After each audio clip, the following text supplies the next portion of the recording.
Hello students, ई classes bye Manish sir में मैं मनीष शंकर तिवारी एक बार फिर हाजिर हूं आपके सामने भारतीय प्रजातंत्र की कार्यप्रणाली के कुछ अंतिम चैप्टर्स के साथ। आप लोगों ने भारतीय प्रशासन व्यवस्था के अंतर्गत केंद्रीय शासन व्यवस्था, प्रांतीय शासन व्यवस्था को बहुत अच्छे से समझ लिया। तीसरी शासन व्यवस्था जो स्थानीय स्वशासन है या स्थानीय प्रशासन है, उसके बारे में आज हम पढ़ने जा रहे हैं। आपको मैं बता दूं कि भारत का जो शासन है, संविधान ने इस तरह से कुछ डेवलप किया है कि देश के अंतिम व्यक्ति तक सरकार की योजनाओं का, शासन की जन कल्याणकारी योजनाओं का लाभ पहुंचे। लेकिन आप लोग विचार कीजिए कि किसी दूर दराज जिले के किसी छोटे से गांव में बैठा हुआ एक व्यक्ति जिसे अपने घर के सामने नाली साफ करवानी है या उसे पेड़ कटवाना है या अन्य कोई कार्य है जो छोटी मोटी चीज़ें हैं, घर में पीने का पानी नहीं आ रहा है, मकान बनाने के लिए उसको ईंटों की ज़रूरत है और मकान के लिए उसको जो सरकारी सहायता मिलनी है वो समय पर नहीं मिल पा रही है, तो क्या इन छोटी छोटी चीज़ों के लिए वह व्यक्ति भोपाल या दिल्ली जाएगा? क्या नहीं। तो इसीलिए सरकार ने अपनी एजेंसी के बतौर स्थानीय प्रशासन व्यवस्था को लागू किया। इसमें नगरीय क्षेत्रों को अलग और ग्रामीण क्षेत्रों को अलग लिया गया है। तो आज हम इसी को पढ़ने जा रहे हैं। स्थानीय प्रशासन के अंतर्गत आज हम समझेंगे ग्रामीण प्रशासन या ग्रामीण स्वशासन। चलिए हम आरंभ करते हैं। भारतीय प्रजातंत्र की कार्यप्रणाली और स्थानीय स्वशासन। जैसा कि आप यहाँ पर देख पा रहे हैं स्क्रीन पर, भारतीय प्रशासन व्यवस्था में केंद्रीय शासन जो इसको आप पढ़ चुके हैं और इस प्रांत और प्रांतीय प्रशासन को भी आप देख चुके हैं। अगली जो व्यवस्था है वह है स्थानीय स्वशासन, जिसके दो भाग हैं। पहला है नगरीय निकाय, दूसरा है ग्रामीण निकाय। नगरीय निकाय भी 3 पार्ट हैं, नगर निगम, नगर पालिका, नगर पंचायत। ग्रामीण निकाय के भी 3 पार्ट हैं, जिला पंचायत, जनपद पंचायत और ग्राम पंचायत। तो सबसे पहले हम इस चीज़ को समझ लें कि हमारे देश का जो प्रजातंत्र है वह इस कॉन्सेप्ट पर आधारित है कि शासन के प्रत्येक स्तर पर जनता को शासन के कार्यों में भाग लेने का अवसर प्राप्त हो, मतलब राजनीतिक अधिकारों का विकेंद्रीकरण। जनता की भागीदारी से लोकतंत्र में स्थायित्व आता है। भारत चूंकि गांवों का देश है और भारत की प्रगति के लिए गांवों का विकास होना परम आवश्यक है। स्थानीय प्रशासन और विकास का दायित्व राज्य सरकारों पर निर्भर होता है। प्रदेश की राजधानी से कस्बे और ग्राम जो है वह सैकड़ों किलोमीटर दूर होते हैं, जैसा कि मैंने आपको शुरू में बताया। इस कारण से राज्य सरकार अपने कुछ अधिकार और कार्य स्थानीय प्रशासन को दे देती है। इसमें होता क्या है, प्रशासन को जनता के प्रति जागरूक रखने और स्थानीय समस्याओं का स्थानीय स्तर पर समाधान करने के लिए स्थानीय प्रशासन आवश्यक हो जाता है। तो आपको समझ में आ गया होगा कि दूर दराज गाँव कस्बों में बैठे लोगों को शासन की नीतियों में भागीदारी होना, अपने लोकतंत्र में अपने आप को सहभागी बनाने के लिए प्रांतीय राजधानी या संघीय राजधानी बार बार ना जाना पड़े, इसलिए उन्हें स्थानीय स्तर पर ही प्रशासन उपलब्ध कराया जाता है। मध्य प्रदेश के संदर्भ में यदि हम देखते हैं तो भोपाल यहाँ पर स्थित है, और यदि सिंगरौली से या भिंड से या नरसिंहपुर से, बालाघाट से, बड़वानी, अलीराजपुर, झाबुआ, ये बड़ी दूर दूर के ज़िले हैं।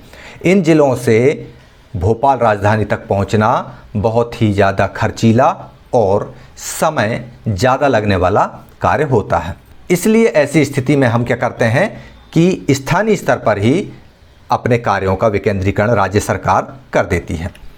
भारत में शासन की प्रणाली केवल केंद्रीय तथा राज्य सरकारों के स्तर तक सीमित नहीं है, अपितु स्थानीय शासन भी प्रजातांत्रिक प्रणाली पर ही आधारित है। ऐसा नहीं है कि केवल केंद्र सरकार या राज्य सरकार को ही जनता वोट दे के चुनती है, ऐसा नहीं है। स्थानीय शासन को भी प्रजातांत्रिक प्रणाली से ही संचालित किया जाता है। इसके लिए किसी गांव या कस्बे की समस्याओं का ज्ञान चूँकि सबसे अच्छे तरीके से उसी गांव या कस्बे के निवासियों को होता है, इसलिए स्थानीय स्वशासन का कार्य स्थानीय समस्याओं का समाधान करना मुख्य रूप से होता है। भारतीय प्रशासन में संघीय स्तर पर केंद्रीय सरकार, प्रांतीय स्तर पर राज्य सरकार तथा स्थानीय स्तर पर स्थानीय स्वशासन होता है। स्थानीय स्वशासन का महत्व प्राचीन काल से ही मान्य चला आ रहा है। यदि भारत के प्राचीन इतिहास का हम अवलोकन करें तो हमको ज्ञात होता है कि प्रत्येक काल में स्थानीय प्रशासन सक्रिय रहा है। जैसे कि आप देख पा रहे हैं, चाहे वैदिक काल हो या मौर्य काल हो या गुप्त काल हो, सभी युगों में स्थानीय प्रशासन की सक्रियता हमेशा से रही आई है। स्थानीय स्वशासन की उपयोगिता के मेनली 2 रीज़न भी हैं। पहला है स्थानीय स्वशासन। स्थानीय स्वशासन से स्थानीय स्तर पर प्रजातांत्रिक व्यवस्था स्थापित होती है। लोग प्रजातांत्रिक मूल्यों के प्रति सजग रहते हैं और लोकतंत्र में या प्रजातंत्र में अपनी सक्रिय भागीदारी भी निभाते हैं। दूसरा जो मुख्य कारण है वह यही है कि जनता की भागीदारी से सरकार को व्यापक जानकारियां प्राप्त होती हैं जो उसकी नीति बनाने में सहायक होती है। ग्रामों, कस्बों और नगरों की अनेक समस्याओं का संबंध नागरिक सुविधाओं से होता है, जैसे कि पानी की व्यवस्था, गंदे पानी का निकास, सड़क, सफाई, कूड़े, गंदगी आदि का हटाना और महामारियों की रोकथाम। इन सब को हटाने के लिए भोपाल से कोई व्यक्ति तो आएगा नहीं, इसके लिए स्थानीय स्तर पर ही प्रबंधन किया जाता है। जनसंख्या बढ़ने से गांव और शहर की समस्याएं विकराल हो जाती हैं। स्थानीय आर्थिक और सामाजिक व्यवस्थाओं को पूरा करने और स्थानीय समस्याओं के समाधान के लिए स्थानीय स्वशासन की आवश्यकता होती है। यह प्रशासन संबंधित क्षेत्र के शासन के साथ मिलकर कार्य करता है। स्थानीय स्वशासन निश्चित रूप से दूर दराज के क्षेत्रों में रहने वाले नागरिकों को लोकतंत्र में सक्रिय भागीदारी करने और अपने आसपास की क्षेत्रों की समस्याओं के निवारण के लिए स्वयं द्वारा कार्य करने के लिए प्रेरित करती है। इस तरह से हम आगे पढ़ेंगे और देखेंगे कि जो पंचायतें हैं वे राज्य सरकार के एक अभिकर्ता के रूप में कार्य करती हैं, जहां पर गांव के लोग मिलकर, पंचायत के लोग मिलकर आपस में प्रॉब्लम्स को लिस्टेट करते हैं और उन प्रॉब्लम्स को फिर धीरे धीरे करके सॉल्व करने के लिए स्थानीय प्रशासन है वह संबंधित क्षेत्र के शासन के साथ मिलकर कार्य करता है। शहरी और ग्रामीण क्षेत्रों में स्थानीय स्वशासन की व्यवस्था एक समान नहीं है। हमारे प्रदेश में ग्रामीण और नगरीय दोनों क्षेत्रों में स्थानीय शासन की संस्थाएं 3 प्रकार की हैं। ग्रामीण क्षेत्रों में ग्राम पंचायत, जनपद पंचायत और जिला पंचायत होती है, जबकि नगरीय क्षेत्रों में नगर पंचायत, नगर पालिका और नगर निगम होते हैं। स्थानीय प्रशासन की इकाइयां जनता के द्वारा निर्वाचित प्रतिनिधियों के मार्गदर्शन और नियंत्रण में कार्य करती हैं। स्थानीय प्रशासन की व्यवस्था स्थानीय स्वशासन के नाम से भी जानी जाती है। अब ग्रामीण और शहरी क्षेत्रों के लिए एक समान व्यवस्था नहीं बनाई गई है। यहाँ पर इन क्षेत्रों को भी 3-3 भागों में बांटा गया है। ग्राम सबसे छोटी इकाई है ग्राम, तो ग्राम पंचायत बनाई गई, फिर उससे ऊपर लिया गया जनपद पंचायत, जनपद पंचायत से ऊपर जिला पंचायत। सबके अपने अपने कार्य क्षेत्र विभाजित कर दिए गए हैं। ऊपर की पंचायत अपने से अधीनस्थ पंचायतों का निरीक्षण, अवलोकन इत्यादि करती रहती है।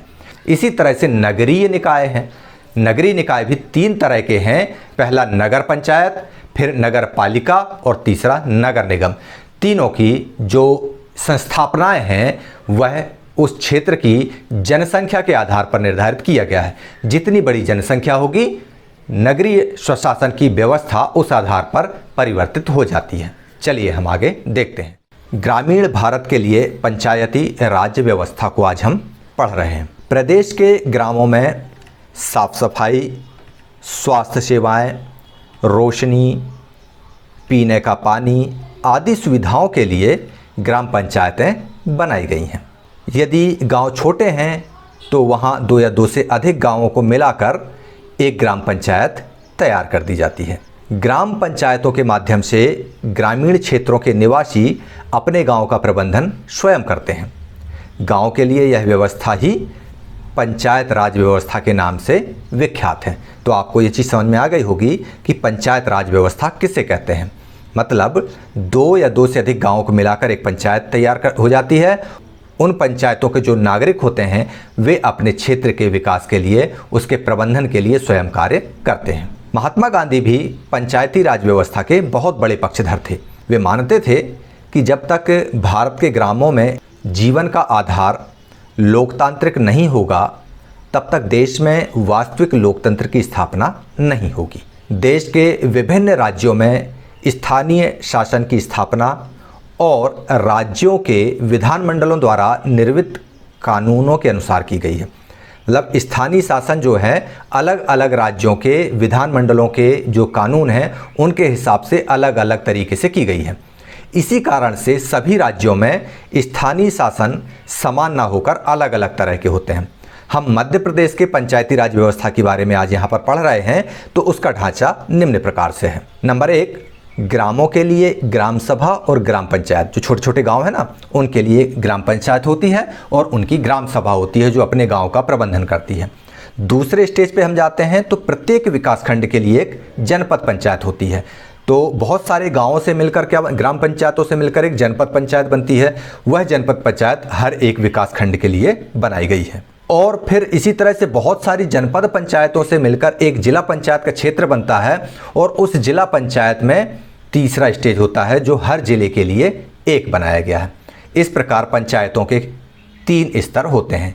पहला स्तर ग्राम पंचायत, दूसरा स्तर जनपद पंचायत और तीसरा जिला पंचायत। ग्राम पंचायत ग्राम स्तर पर, जनपद पंचायत विकासखंड स्तर पर और जिला पंचायत जिला स्तर पर। प्रत्येक ग्राम पंचायत में ग्राम सभा होती है, जैसा कि आप चित्र में देख रहे हैं। इस ग्राम सभा में ग्राम पंचायत के सभी मतदाता जो है वह सदस्य होते हैं। ग्राम सभा की बैठक साल में कम से कम 2 बार होना बहुत ज़रूरी होती है। ग्राम सभा की बैठक की अध्यक्षता जो है वह सरपंच के द्वारा की जाती है। किसी कारणवश यदि उस बैठक में सरपंच ना हो तो उस बैठक की अध्यक्षता उप सरपंच द्वारा की जाती है। ग्राम सभा में पंचायत के लेखों की वार्षिक विवरण, बजट, लेखा परीक्षण की रिपोर्ट आदि प्रस्तुत की जाती है। ग्राम सभा द्वारा ग्राम पंचायत के लिए विकास की नवीन योजना भी समझाई जाती है। अब ग्राम पंचायत का निर्धारण कैसे होता है, उसका जो भौगोलिक विभाजन है वो कैसे होता है हम देखते हैं। स्थानीय स्वशासन की सबसे छोटी इकाई होती है ग्राम पंचायत। ग्राम पंचायत के सदस्य जनता द्वारा सीधे निर्वाचित होते हैं। प्रत्येक पंचायत को कम से कम 10 वार्डों में बांटा जाता है और प्रत्येक वार्ड में मतदाता एक पंच को चुनते हैं। हम देख रहे हैं सबसे छोटी इकाई जो ग्राम स्वशासन की है, स्थानीय स्वशासन की है, वह है ग्राम पंचायत। तो जिस तरह से हमने देखा था कि हमने सांसद का चुनाव वोट देकर किया, हमने विधायक का चुनाव वोट दे करके किया, उसी तरह से हम हमारे गांव को प्रबंधित करने के लिए, गांव की समस्याओं के समाधान करने के लिए हमारे गांव के प्रतिनिधियों को भी वयस्क मताधिकार से चुनते हैं। पूरे गांव को छोटे छोटे वार्डों में डिवाइड कर लिया जाता है। हर वार्ड का एक पंच होता है, वह भी वोट देकर वयस्क मताधिकार से चुना जाता है। तो इस तरह से ग्राम पंचायत के सारे सदस्य निर्वाचित होकर पहुंच जाते हैं और वह उनमें से एक सरपंच सारे ग्राम के द्वारा चुन लिया जाता है। और इसी प्रकार सारे गांव से एक सरपंच चुना जाता है जो कि ग्राम पंचायतों या ग्राम सभा की बैठकों की अध्यक्षता करता है। चलिए आगे देखते हैं। सरपंच का चुनाव सीधे जनता द्वारा होता है। ग्राम पंचायतों में अनुसूचित जाति, जनजाति एवं पिछड़ा वर्गों के लिए उनकी जनसंख्या के अनुपात में स्थान आरक्षित होते हैं। सरपंच को ग्राम पंचायत का प्रधान कहा जाता है। पंचायत की बैठकों की अध्यक्षता भी सरपंच ही करता है और पंचायत का जो कार्यकाल है वह भी 5 वर्ष का होता है। लोकसभा का कार्यकाल 5 साल, विधानसभा का कार्यकाल 5 साल, सांसद का कार्यकाल 5 साल। इसी प्रकार ग्राम पंचायत के पंच हों या सरपंच हों, उनका भी जो कार्यकाल है वह 5 वर्ष निर्धारित किया गया है। और सरपंच जो है वह ग्राम सभा के बैठकों की अध्यक्षता करता है। सरपंच जब नहीं होता है तो उप सरपंच उनकी जगह पर कार्य संपादित करता है। चलिए हम आगे देखते हैं। ग्राम पंचायत के मुख्य कार्य। ग्राम पंचायत का जो मेन काम है वह गांव में साफ सफाई करना, सड़कों व तालाबों का निर्माण कराना, गांव में प्रकाश की व्यवस्था भी ग्राम पंचायत द्वारा ही कराई जाती है। तो ये सारी चीज़ें आपको बहुत अच्छे से समझ में आ रही होंगी कि गांव में चाहे साफ सफाई हो, चाहे सड़कों का निर्माण हो या तालाबों का, इन सारी चीज़ों की व्यवस्था करने का जो मुख्य दायित्व है ग्राम पंचायत का ही होता है। ग्रामों में लगने वाले मेले, हाट बाजार आदि की व्यवस्था भी ग्राम पंचायत ही देखती है। जन्म मृत्यु पंजीयन, संक्रामक रोगों के टीके लगवाना, ये सारे काम भी स्थानीय स्वशासन अर्थात ग्राम पंचायत के होते हैं। अब बात करते हैं हम जनपद पंचायत की। प्रत्येक जिला विकास खंडों में विभाजित होता है। जैसे यहाँ पर हम नरसिंहपुर जिले को देख रहे हैं। ये नरसिंहपुर जिला जो है यह भी अलग अलग विकास खंडों में विभाजित है, जैसे चावरपाठा, चिचली, करेली, नरसिंहपुर, श्रीधाम और साईखेड़ा। इन सारे विकास खंडों के लिए एक एक जनपद पंचायत भी होती है। इस तरह से सभी की एक नहीं होती। इसके लिए चावरपाठा की जनपद पंचायत अलग, चिचली की अलग, करेली की अलग, नरसिंहपुर, श्रीधाम, साईखेड़ा, सभी विकास खंडों की अलग अलग जनपद पंचायतें होती हैं। और विकास खंड को क्या किया जाता है, निर्वाचन क्षेत्र में विभाजित कर दिया जाता है कुछ इस तरह से। तो एक जनपद पंचायत से बहुत सारे जनपद सदस्य चुनकर आते हैं। इन जनपद सदस्यों की संख्या उस जनपद पंचायत क्षेत्र की जनसंख्या के आधार पर निर्धारित की जाती है। प्रत्येक क्षेत्र की जनसंख्या यथासंभव 5000 होती है। विकासखंड 10 से 25 निर्वाचन क्षेत्रों में बटे होते हैं और इन क्षेत्रों में एक प्रत्याशी निर्वाचित होता है। मतलब एक क्षेत्र से एक जनपद सदस्य, दूसरे क्षेत्र से दूसरा जनपद सदस्य। इस तरह से यदि एक जनपद क्षेत्र या विकास खंड में 15 निर्वाचन क्षेत्र हैं तो 15 जनपद पंचायत के सदस्य निर्वाचित होकर आएंगे। पंचायतों में ST, SC और OBC के साथ साथ महिलाओं को भी रिजर्वेशन प्राप्त होता है। जनपद पंचायत का कार्यकाल भी वही 5 साल होता है। जनपद पंचायत का एक अध्यक्ष होता है और एक उपाध्यक्ष भी होता है। जनपद पंचायत के सदस्यों द्वारा अपने सदस्यों में से ही एक अध्यक्ष और एक उपाध्यक्ष का निर्वाचन किया जाता है। जनपद पंचायतों के अध्यक्ष पदों के लिए वही ST, SC और महिलाओं के लिए आरक्षण प्राप्त उसमें होता है। जनपद पंचायत के जो कार्य हैं वह है एकीकृत ग्रामीण विकास, कृषि, सामाजिक वानिकी, पशुपालन, प्रौढ़ शिक्षा, कुटीर उद्योग, युवा एवं बाल कल्याण, ग्रामीण रोजगार कार्यक्रम आदि का अरेंजमेंट करना, व्यवस्थाएं करना, ये सब जनपद पंचायत के कार्य हैं। बाढ़, सूखा, महामारी आदि प्राकृतिक आपदाओं में भी जनपद पंचायत सहयोग करती है। सामाजिक मेले, तीज त्योहार आदि आयोजनों की व्यवस्था कराने का दायित्व जनपद पंचायत का होता है। अब बात करते हैं हम जिला पंचायत की। तो मध्य प्रदेश की अगर हम बात करें तो इस समय 52 जिला पंचायतें कार्यरत हैं, क्योंकि मध्य प्रदेश में जिलों की संख्या 52 है। हर जिले के लिए अपनी स्वयं की एक जिला पंचायत होती है।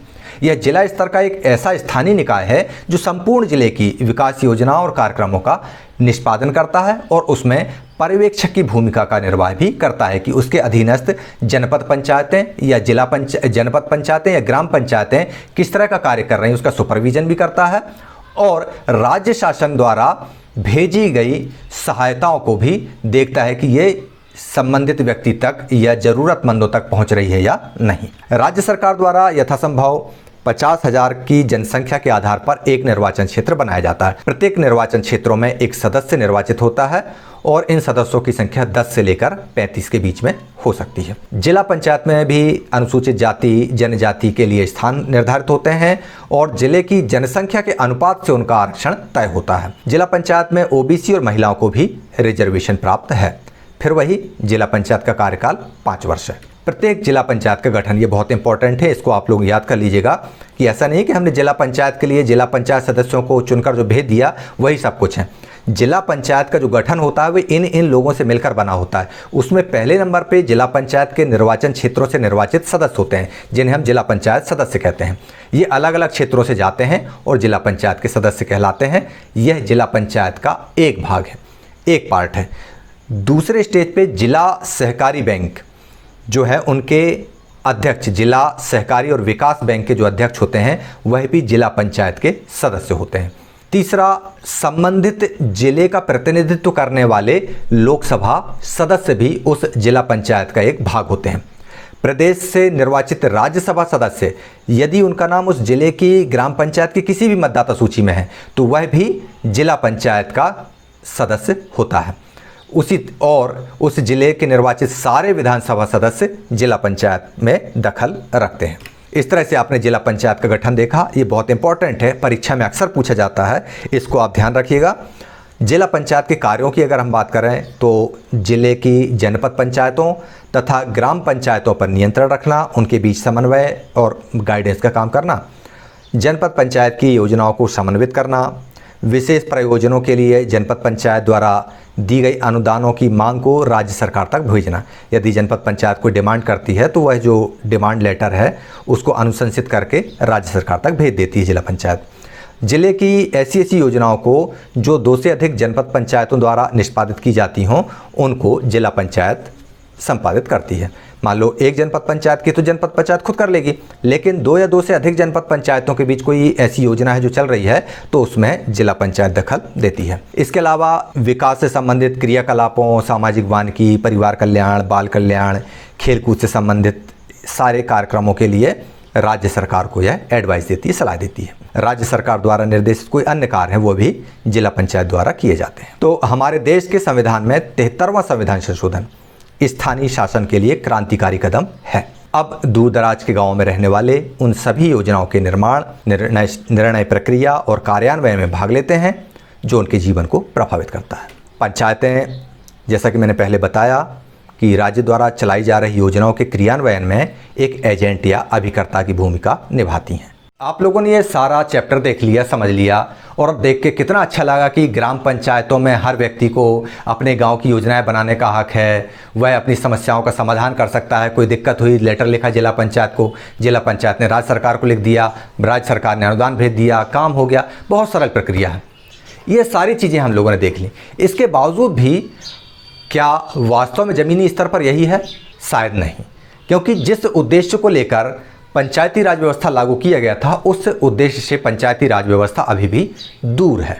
चलिए देखते हैं कैसे। पंचायतों में जो गतिविधियां होती हैं उससे हमको ये ज्ञात होता है कि विभिन्न वर्गों की भागीदारी होती है, लेकिन उनकी स्वतंत्रता और प्रभावकारिता उतनी नहीं है जितनी होनी चाहिए। इसके लिए पंचायत प्रतिनिधियों के नियमित शिक्षण और प्रशिक्षण की बहुत आवश्यकता है। जनतंत्र की आधारशिला के रूप में पंचायतों को सुदृढ़ बनाया जाना नितांत आवश्यक है। पंचायतों को अधिक अधिकार और आर्थिक शक्तियों की आवश्यकता है। जनमत की जागरूकता और जनता की सक्रिय भागीदारी ग्रामीणों को स्थानीय प्रशासन से अधिक लाभ हो सकता है। तो इस तरह से आप लोगों ने इसको बहुत अच्छे से समझ लिया। अब बारी है आपको इन प्रश्नों को हल करने की, तो आप लोग इन प्रश्नों को हल कीजिए। तो इस तरह से आप लोगों ने ग्रामीण क्षेत्रों के जो पंचायती राज व्यवस्था है उस व्यवस्था को आपने यहाँ पर बहुत अच्छे से पढ़ा, समझा और देखा। ग्रामीण पंचायती राज व्यवस्था के अंतर्गत आपने ग्राम पंचायत, जनपद पंचायत और जिला पंचायत को समझा। इसको आप अपनी किताब की सहायता से जब आप पुनः देखेंगे और अपने आसपास के वातावरण से जोड़कर उसको लिंकअप करके आप उसको समझने का प्रयास करेंगे तो चीज़ें बहुत आसान हो जाएंगी। तो चलिए आप लोग इन प्रश्नों को हल कीजिए और मुझे इजाज़त दीजिए नगरीय प्रशासन व्यवस्था की तैयारियों के लिए। तब तक आप लोग देखिए ग्रामीण प्रशासनिक व्यवस्था। धन्यवाद। जय हिंद।